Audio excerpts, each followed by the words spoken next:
Hello, hello, hello, and welcome to day 15 of our Facebook Live series for Money Fear is Real and How You Change It. How was your homework from last night? I hope you guys did it. It was writing a love letter to yourself, or actually writing a love letter to money. How was that? What did you write? I'd love to hear in the comments. Please let us know how that was. Maybe a spicy tidbit from your love letter you'd like to share with us. So today, we're going to continue our journey. We're going to be talking about our money story again. This segment is called Integrating the Truth into Your Money Love Story with a Happy Ending. So you get to have a happy ending because you're actually living in the truth. Yes, I'm actually going to change out my glasses because these do not stay on. We're going to the old reliables here. There we go. All right, so yesterday we talked about our money story, how it's based on our past, how it may be our current money story, and how our future money story may be different, and how we can change that. And so today, I'd like to ask you, what's holding you back in your money story? What's holding you back from really being able to be yourself, being able to make money, make all the money you want to make, give money to who you want to give money to, save it, invest it, like really embracing the money? What's holding you back? You may or may not know, but it's a good question to ask, and your unconscious mind will help you out with that. For sure, it's going to help you out. And then, if you were honest with yourself, what do you really want? What do you really want?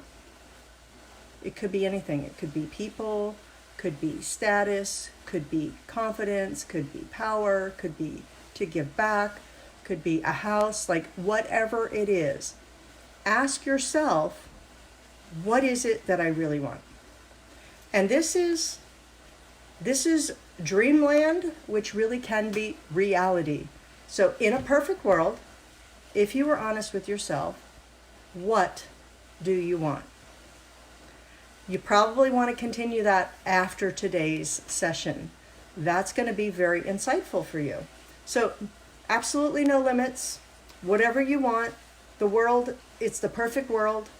It's the perfect way, made just for you. What do you want? What do you want to do? Who do you want to be? What do you want to have? And for a lot of women, they want to have experiences more than possessions. But of course we want some possessions. Typically we want some nice clothes, a nice handbag and shoes. We'll want to have a gym membership or a yoga studio membership. There's things that we want to have because we want to be comfortable, and we want ourselves to be in a state of abundance so that we are able to be open with our heart, open with ourselves, and being able to connect with other people and with other things in the way we need to fulfill our destiny, basically, to step into our greatness. So what does your greatness hold for you? I love that question. I always have fun every time I get to answer it. So I leave that with you. All right. Moving on. So yesterday we spoke about our story, our money story. So what are the things you say to yourself? What's that inner voice say? When you think about money, what's your first thought? What is it? Welcome, Dana and Dave. I'm not sure if both of you are watching, or one of you, but welcome. And if you wouldn't mind sharing, you could put in the comments, what is your money story? What does that little voice say to you? So when I ask you, what is your first thought about money? What is it? I'm talking about the uncensored one, not the one that you think you should say or the one that you have been saying that may or may not be the truth, but what is the reality? What are you feeling? And for some people that could be, oh, it terrifies me. Or I would be a bad person really if I had it. Other people it might be, I love money. Money's my partner. Hey, money and I, we're BFFs. We get a lot of things done. And there's a balance with money between working for it and going after it and then sitting back and receiving. It's that harmony between the male of giving or chasing or hunting, pursuing, versus the female feminine energy of receiving. So if we're too busy out hunting, like if we're out hunting all the time, how can we be at home receiving all the gifts that people are bringing us at home? So you want to have a balance is the point. Wonderful. Okay.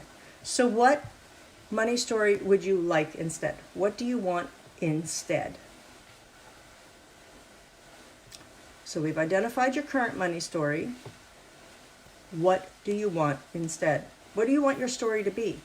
This is a great exercise to write right now. Write down. I'm going to write it right here. Writing. What do I want instead? And when you do these things, really get kind of in that meditative kind of a state, that kind of clear thoughts where you can just let your unconscious mind share with you, what do you want? Like, and who's really ever asked you that? Have you asked yourself that? A lot of us are just kind of going through life, and yeah, we have some goals. Absolutely, we have some goals. But what do you really, really want? That's what I'm talking about. Because you can have it. You can absolutely have it. You can be it. You can do it. You can do it in community with other like-minded people. So what are you feeding your mind about money? Are you feeding it junk food? Are you feeding it gas? Health food? Sweets? Like, what are you feeding it? Nurturing? Are you nurturing it? Are you nurturing your relationship with money? I don't know. It's a question for you. Good. Now we're going to talk about what is it that would be a healthy money story. If you have any ideas, go ahead and put those in the comments. Of course you have ideas. What are your ideas? Because everybody has their own ideas about what is a healthy money story. It could be something like, money and I are friends. I treat money as I would a good friend, a close friend. Part of my story could be, I had some rocky moments.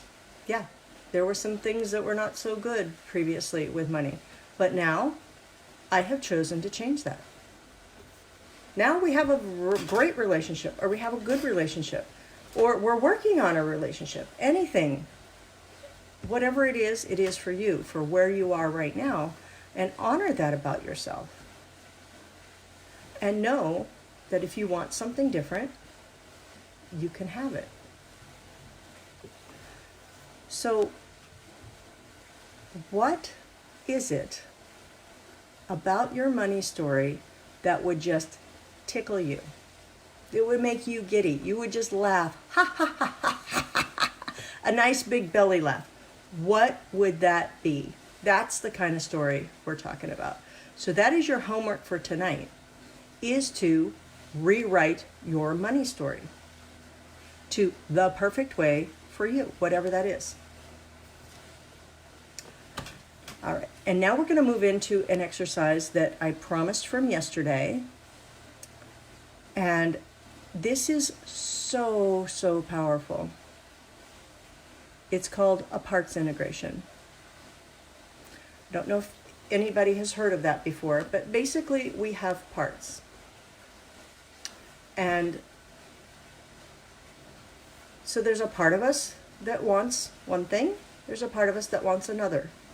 So for example, in parts, there's a part of me that wants to go to the gym over here, and there's a part of me that wants to sit and eat bonbons. There's another part of me that would like to just learn everything in the world. I'm a learnaholic. Like, I'm a constant learner. So there are parts that can be what are called conflicting parts. So they, on a similar subject, but they want different things for you. And they always have a purpose. Okay. Thank you, Debbie. Welcome for coming.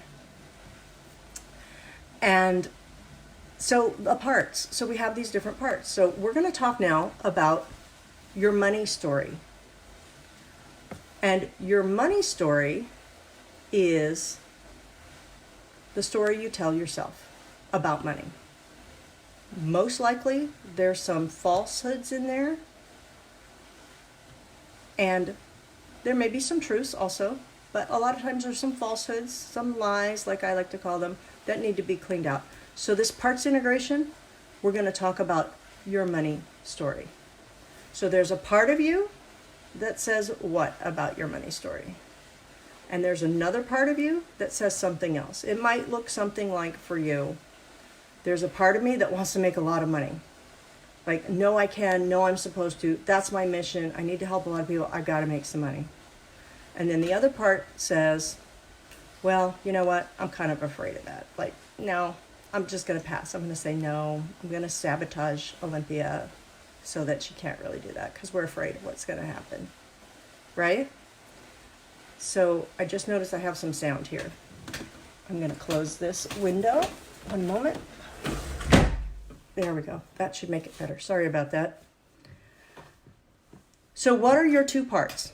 We're going to call them part 1 and part 2. So part 1 is going to be the one that is the positive one, and part 2 is going to be the negative one, okay? Just for simplicity's sake. So does everybody have their two parts? Go ahead and give me a thumbs up or a heart. Let me know that you have your two parts in your mind, because we're going to go right into this parts integration. We're going to blow your socks off. I love parts integration. All right. So, part 1, the negative part. Did I say that was a negative part? I think I did. We're going to go with that. The part 1 is the negative thought about money, or belief, or pattern, whatever it is, decision. You're going to put your hand out, palms up like this. It'll be on your lap, but I'm just showing you. Put that left hand on your left thigh, palm up. Your right hand is going to be on your right thigh, palm up. Right now we're working with the left hand for this negative pattern that you have, this part about money. What does it look like? What does it sound like? What is the impression you get? I know, Debbie, you can't go with the visual. Go with anything. What does it sound like? What does it feel like? What are the words? Whatever it is that you associate with it, put it as an entity on your left hand. And then, what is that entity? You can name it. You can name it a person. You can name it a thought. You can name it a noun, a verb. Like, it could be a little puppy dog. It could be anything. Just name it and ask your intuition to help you with that. That's your unconscious mind letting you know. Just a name. I'm going to refer to it as part 1. You're going to refer to it as whatever part name you're going to give it now. Okay. On your right hand, same thing, except it's going to be the positive part. Hold your right hand palm up, put it on your right thigh, and ask yourself to put the positive money thought there, or belief, or goal. Good. Give that one a name. Good. And if you do have a connection with your visual senses, what does it look like? What does it sound like? What does it feel like? All right, now we have both parts out. They're ready to play with us. to do this integration. So the left part, we're going to start with that. What is the higher purpose? We're asking your unconscious mind. So that means that your conscious mind has gone on vacation wherever you would like her to go or him to go. I like to send mine to Hawaii. She loves it there. So we're talking only to the unconscious mind. What is your higher purpose? And I'm just going to say some things that might typically come out, kind of common things to help get the ball rolling in case you need some help. So something like, okay, this is the part that is very afraid of me being wealthy. It's like, no, Olympia, you don't need to be wealthy. You're doing just fine. You can keep struggling. What is its higher purpose for me? Maybe, so that I don't get disappointed, or I don't fail, or I don't get hurt. Things like that. And then here's the thing with the parts integration. We're going to keep asking that question. It's called chunking up. So we're going to keep going to a higher and a higher and a higher purpose until we get to a pretty high level purpose. Usually those are things like love, connection, spirituality, safety. There could be other ones, but those are the ones that come to mind. So we're going to keep asking it. What is the higher purpose of the higher purpose that you just said? Let that come to you from your unconscious mind. Just receive that. It's there. It's going to pop it out to you like popcorn. Pop, pop, pop. And now if you get to one of those higher levels that I talked about, like a safety or security, or it wants to protect me, or it wants me to feel love, or it wants me to be a part of a community. If you get to a really high concept like that, then you go ahead and stop. We're going to do a couple more rounds for those people who need some steps. What is the higher purpose of the last higher purpose for that part? What is it trying to do for you? What does it want for you? It's actually really trying to help you. It might be seemingly self-sabotage, but it is trying to help you. And it's most likely trying to keep you safe. In the end, that's a very common one. It's trying to keep you safe. And then why is it trying to keep you safe? Because it loves you. Because it wants you to be loved. It wants you to feel love. And it wants you to have the capacity to love. That's like a very, very high purpose. So we'll do one more round for those people who need one more round. And if you've already reached a high level concept here with the part number 1, go ahead and give me a thumbs up. Push the little thumbs up button. What is the higher purpose of the last one that you said? Like, what's an even higher purpose? What's like the best possible outcome that this part really, really wants for you? Good. All right, now we're going to move over to the right hand. The right hand has part number 2 on it. This is the one that usually says something positive like, oh yeah, I want to be wealthy. I need to be wealthy because I got a lot of things to do. I have a lot of people to help. I need to go to Australia next year. Yeah, I need some money for that. I need some money so I don't work so hard, so I can feel more comfortable, so I can have a better lifestyle, so I can really connect with other people who I love, so I can support other people, so I can really enjoy being in a community. All of these things that we value, right? So I can be creative. That's another one people like. So on this part number 2, the positive one, whatever name you've given it, let's talk to that one. And I'll ask it, what is its higher purpose for you? Whatever that is. I mean, it really could be anything. And we're going to keep chunking up, just like we did on the last one. What's the higher purpose of that purpose? We're going a little faster this time because the positive ones are usually easier and we've already done one once. If you need to, you can totally go back and re-listen to this. And if you need to keep going higher, you can keep asking yourself those questions and you will get there. So let's go for the third round on the positive part. What is the higher purpose even than that for you? And again, when you reach one of these high level concepts of love or connection or joy or happiness or peace, love, harmony, like all of those are pretty high level. Also is safety. And we'll do one more round. What is the even higher purpose than that? What is the highest possible purpose? Like, what is it, positive part, number 2, that you really want for me? That you know that I deserve, that you know that I'm worthy of, you know is my destiny, and you're just trying to help me get there. Good. And what you want to reach is a point where the two parts have come together. They have both identified a commonality at a high level. So maybe part number 1 was safety, and then it went to love. And maybe part number 2 went through 2 or 3 steps, and then it got to love. Or maybe safety is the highest one. Usually it goes more higher to love, but it's different for everybody. So it could be anything for you. When you get to a point where they have the same higher purpose, that's when you know you're done in terms of asking the question of what's your higher purpose. Now we're going to talk to both parts. Now that both of you, the positive and the negative part, realize that you have a common purpose,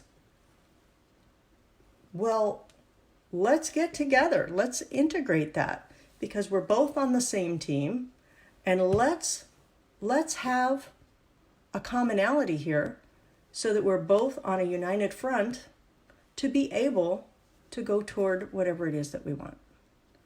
And as you're doing that, your eyes are closed, and you're going to notice as they realize that they have a commonality, your hands are literally going to start to float together like this.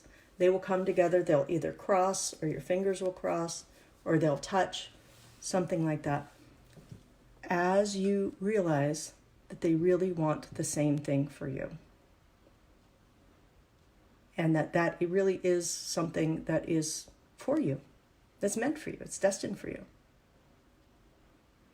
Good. And that is a parts integration. So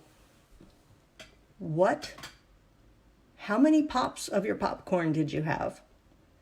You can share that in the comments. Like, how many levels did you have to get to the top level of your highest, higher purpose? What was that for you? It varies by people, it varies by subject, so there is no right or wrong answer. I'm just asking what it was for you. Welcome, Laura.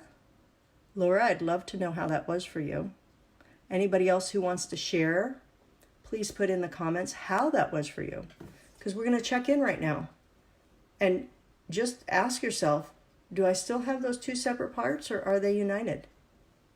And when you think about money, what's your first thought now? It's probably changed. Most likely changed. See how we're doing on time. Okay, we're doing good. So, what questions do you guys have about your money story, about integrating parts? Any questions you have? Laura, I can't remember. Were you here yesterday? Did you hear the part about the money story? Give me a thumbs up or a heart. It's at the lower right-hand corner of your screen. They're the colored buttons. All right, so to wrap up, we have money stories. They are meant to support us. They're meant to be very much a team player. What happens many times is they go south. They get mired down with fear, with stress, with the programming from the false beliefs, the negative decisions, the limiting decisions, the stuck parts, the conflicting parts. the strategies. Like there's so many different things that go into what our money story is. Our money story is just the end of the chain reaction that has happened from all these different experiences that we've had. I call it our programming, but also from the programming that we've received from our parents when we were growing up, and from, if you're a member of a church, from the church, from any group that you're a member of, from media, for heaven's sakes. That's a big influence. And we adopt those patterns as our own because we think that that's the right thing to do. We think that's what's going to keep us safe. Really, ultimately, at the bottom of it all, we think it's what's going to keep us safe for those patterns. So, for example, if we have a belief that people with money are bad, guess what? I'm not going to get money. I'm not going to keep money. If I do happen to get some, I'm not going to keep it because I'm not a bad person. So you can see how the river runs deep on that. So your money story might be something like, well, I'd like to have more money. I could really use more money. I have a lot of things to do with money and I want to give it all away. But I'm really afraid of that. Or I don't really think that's possible. Like that's, other people can do that, but that's not really for me. Like, it's just not, like, no, the economy's bad. My friends do that and they're really good at it, but I'm not as good as they are. And guess what? In the end, I'm not worthy. No, I'm not worthy. I know that. I wasn't born that way. Like, I'm just supposed to suffer in this lifetime. Like, that's a money story that's gone amok. And you may or may not have heard portions of your money story in there. Then a more supportive, healthy money story might sound something more like, well, money and I have come to a great understanding. I love it and it loves me. And we respect each other. We have a good time together. It lets me do all the things I want to do. Like last year, I went to Hawaii 3 times. Yeah, I did that because money helped me out with that. You can see the difference in 2 different versions of a money story. And so our homework, just to review again, rewrite your money story into a positive story. So yesterday's homework was to write a love letter to money. Today we're taking it up a little bit because now we're ready. We're moving on. We've been clearing. That parts integration cleared a lot for you. Now we're ready to go right in, and you're going to rewrite your money story. You're going to literally write it. You can write it with your hand. That is ideal. But if you want to type it, you can do that too. It's just a different connection to your brain when you write with your hand versus typing. But however you want to get it done, just get her done. And so we're going to be back tomorrow, same bat time. I'm just checking to see what our topic is. It's going to be a good one, I'm sure. Tomorrow we'll be here at 4 p.m. Pacific Standard Time. And this is a good one. We're going to talk about you might be a money blocker if. And that's going to go into you might be a money blocker if you are so many different things. We're going to go through a lot of them. We're going to get into the nitty-gritty tomorrow. Or you might be a money blocker if you are not doing these things. A lot of people never think about, what am I not doing that's blocking me? So if you would like to know your money blocks, what's happening with them, you can take a 2-minute quiz. It's called mymoneyblocks.com. mymoneyblocks.com. Within 2 minutes, you're going to have taken the quiz, and it's going to send you an email, and boom, you're going to know what's happening with your money blocks.